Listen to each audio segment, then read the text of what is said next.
Everything I've shared with you so far corresponds to the first part of this lecture. Now I'm thinking of moving on to the second part. Gakushuin has a reputation in society as a school for people of high social standing, and that's probably the truth of it. If my guess is right, and the truly destitute rarely show up here, and instead it's mostly children from upper-class families who gather in this place. The first thing I have to mention among what will follow you from here on out is power. In other words, once you all go out into the world, it means they end up with even more power than when they first started out with nothing. Like I said before, you keep working and pressing forward until you strike something. In other words, it's certainly for your happiness and peace of mind.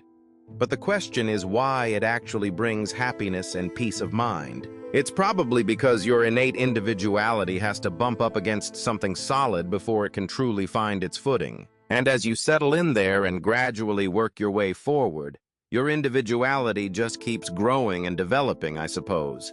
Here is where I truly belong. That feeling you get when your work and who you are just click perfectly together. Only then can it truly be said. In much the same way, if we take a closer look at this notion of power I just mentioned, power, as I was just saying, is a tool for forcing your own personality onto others, whether they like it or not. If calling it a tool sounds too blunt, let's say it's a sharp instrument that can be used like one.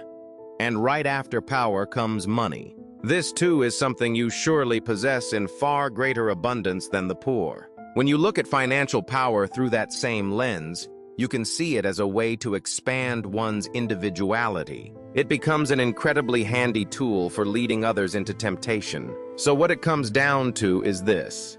Power and money let you impose your own personality on others more than a poor person ever could. Or in drawing others into that same territory. You have to admit it's an incredibly handy tool. That kind of power is exactly what makes it seem impressive, but in reality, it's extremely dangerous. The individuality I mentioned earlier applies mainly to things like academic pursuits, the arts, and personal interests, where one's own... I've been telling you that things will only start to develop once they've settled where they belong. To tell you the truth, its applications are remarkably wide-ranging, and they go far beyond just arts and learning. Among brothers I know, the younger one preferred staying home and reading books, whereas there's also one brother who's completely lost himself in his passion for fishing. Now, this older brother found it deeply irritating that his younger brother was so shy and withdrawn, just holed up at home all the time. That's how I see it. He figured it all came down to the fact that Sensei never went fishing, and that's why he'd turned so pessimistic about the world. He kept trying to drag his younger brother out fishing for no good reason. His younger brother found it absolutely unbearable, but his older brother would boss him around and make him carry the fishing rods. He'd make them carry the fish basket, and ordered them to tag along to the fishing pond, so they'd just close their eyes and go along with it. He'd come home dragging along some creepy-looking crucian carp, clearly not thrilled about it. But did any of that actually fix his younger brother's character? The way his older brother had planned? Not a chance. I find myself growing more and more resistant to the whole idea of fishing. In other words, fishing and my brother's personality fit together perfectly, with no gap between them whatsoever, and that, you might say, is what makes him who he is. I have absolutely no connection with my younger brother. Now, this isn't an example of financial power, of course. It illustrates how authority can be used to intimidate others. The older brother's dominant personality was bearing down on his younger brother, practically forcing him to fish against his will. Though, of course, in certain situations, like when attending class or when you've been drafted into the military, also if dormitory life were to be organized around a military-style structure and so on, well, in all those kinds of cases, this would change somewhat.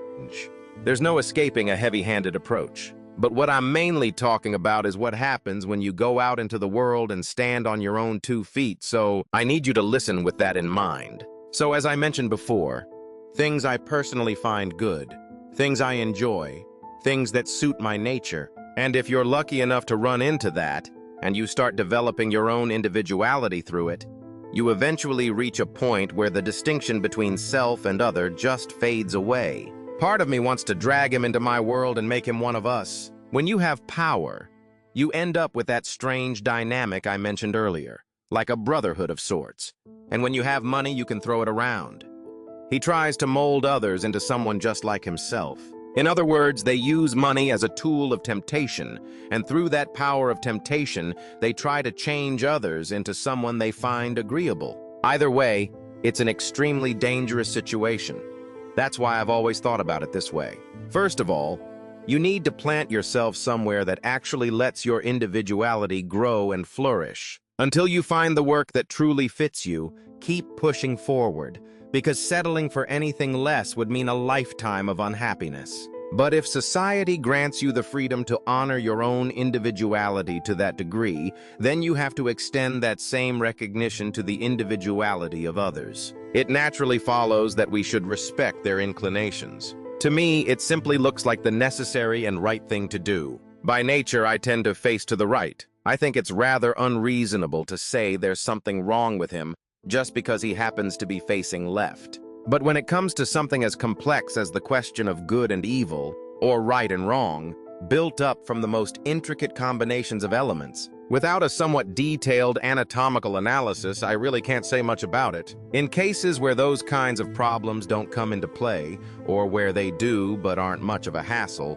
as long as you enjoy freedom from others, give others the same degree of freedom in return. I have no choice but to believe that they must be treated as equals. These days, it seems like people throw around words like self and self-awareness as a kind of password that gives them license to do whatever they please. And among them, there are quite a few that are really rather suspicious. They talk about respecting their own ego above all else, and yet when it comes to other people's egos, they don't acknowledge them in the slightest. As long as you have a fair eye and a sense of justice, as you develop your own individuality for your own happiness, at the same time, I truly believe without a shadow of a doubt that if I have that freedom, I'm obligated to give it to others as well. When others develop their own individuality freely, all for the sake of their own happiness, you must not obstruct it without good reason. Now, you might wonder why I use the word interference here. That's because many of you will one day be in a position to actually stand in the way of it. Because among you, there are those who can wield power, and many who can wield the power of money. When you get right down to it, there's no such thing in this world as power that comes without some kind of obligation attached to it. Here I am looking down at all of you from up here on this high platform. Since I'm reserving the right to have you sit quietly and listen to what I have to say for an hour or two, I feel like I owe it to you to make my case clearly enough to give you all something to think about. Well, even if the lecture itself turns out to be pretty ordinary, at least the way I carry myself, it should be something dignified enough to make all of you want to straighten up and show proper respect. I'm just a guest here, and you're the hosts, so I need to behave myself. You could put it that way if you really wanted to, but that would only scratch the surface. Just a matter of surface-level formality. It's purely a matter of convention, with no real bearing on the spirit of things, so there's simply nothing worth arguing about. Let me give you another example.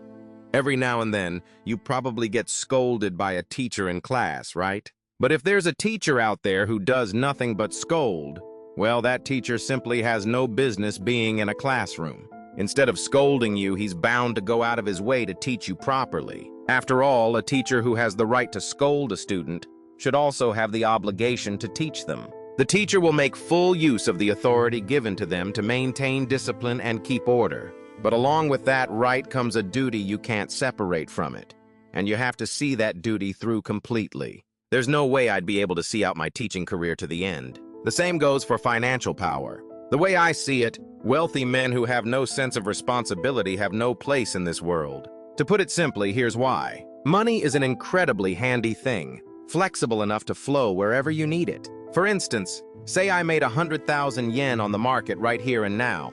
I could use that money to build a house. He could spend it on books, or he could throw himself into the world of geisha and entertainment. In other words, it can transform itself into just about any shape imaginable. And on top of that, it can be used as a tool to win over people's minds, which is a pretty terrifying thought, don't you think? In other words, they scatter it around to corner the market on human virtue and goodwill. In other words, they use it as a tool to corrupt that person's very soul. If money made through speculation can wield real power in the realm of morality and ethics, I think we really have to call it an inconvenient application. That's what it seems like anyway. But when money actually moves that way, there's really nothing you can do about it. The only option is for those who hold wealth to use it responsibly, guided by a genuine sense of ethics, in ways that cause no moral harm. There would be no way left to keep the human heart from rotting away. That's why I feel compelled to say that wealth must always come with responsibility. I own this much wealth right now, and if I put it to use in this particular way, this is the kind of result I can expect. It's not just about developing the insight to grasp how applying something in that kind of society will produce that kind of effect. It means that in keeping with that understanding, I have a responsibility to manage my wealth properly, or I simply wouldn't be able to face the world. No, he couldn't even live with himself.